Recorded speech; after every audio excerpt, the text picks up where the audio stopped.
Hello guys, in this video I'm going to show you how to check your statistics on StudySmarter app, but first I want to mention, please don't forget to subscribe to my channel, because at 10,000 subscribers I'm going to show you my whole YouTube revenue statistics and growth strategy, how to make money online. So let's jump into it. First, open the app.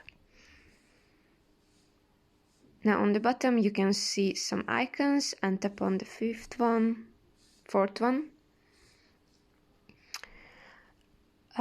On the top you will see the goals and the statistics, and tap on the statistics, and here you can check the statistics.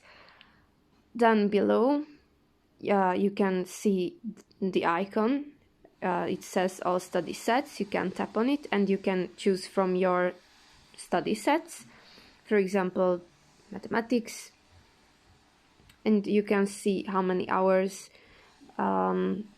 did you study with this study set.